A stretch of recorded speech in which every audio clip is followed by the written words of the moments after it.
इस बार सावन का महीना बड़ा ही खास रहने वाला है, क्योंकि सावन की शुरुआत सोमवार के दिन तथा सर्वार्थ सिद्धि योग में होगी।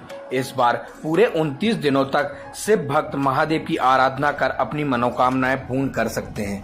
ज्योतिषाचार्य पंडित पंकज पाठक ने लोकल 18 को बताया कि इस बार सावन में नक्षत्र कई अद्भुत संयोग बना रहा है, जो सावन को बेहद खास और शुभ बनाने वाला है।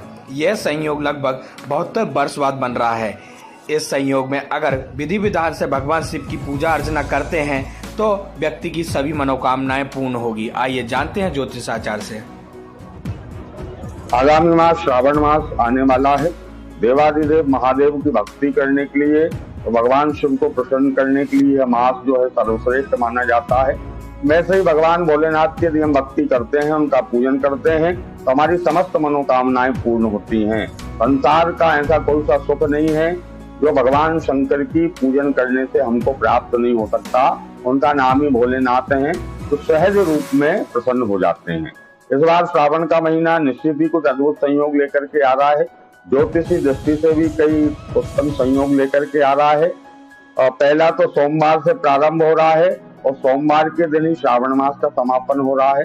दूसरा, इस महीने में 5 सोमवार पड़ रहे हैं, यह भी अद्भुत योग है और 29 दिन का यह श्रावण का महीना है।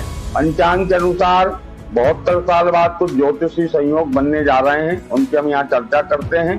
पहला श्रावण सोमवार 22 जुलाई के दिन हो रहा है। इस दिन श्रवण नक्षत्र में सिद्धि योग, रीति योग और सर्वार्थ सिद्धि योग पड़ रहा है। इस प्रकार के उत्तम योगों में श्रावण का मास प्रारंभ होने जा रहा है और श्रावण का जो अंतिम सोमवार है, जो 5वां सोमवार है, वह 19 अगस्त के दिन पड़ने जा रहा है। उस दिन भी श्रवण नक्षत्र में सिद्धि योग है।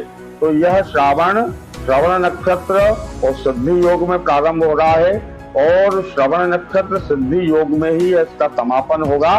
तो ऐसा योग 72 वर्ष बाद बन रहा है कि एक ही नक्षत्र और एक ही योग में श्रावण प्रारंभ हो रहा है और उसका समापन हो रहा है।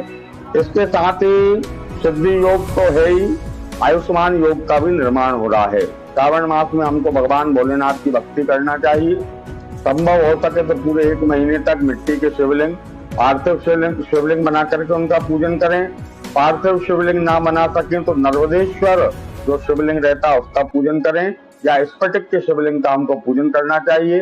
विधिवत दूध, दही, शहद, शक्कर, इत्र, गुलाब जल, अष्टगंध इत्यादि से भगवान को पृथक स्नान कराइए।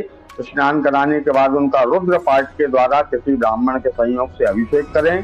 फिर भगवान को फूल, माला, दूबा, बेलपत्र, अकाव, धतूरा, शमी पत्र, भांग इत्यादि भगवान को समर्पित करना चाहिए।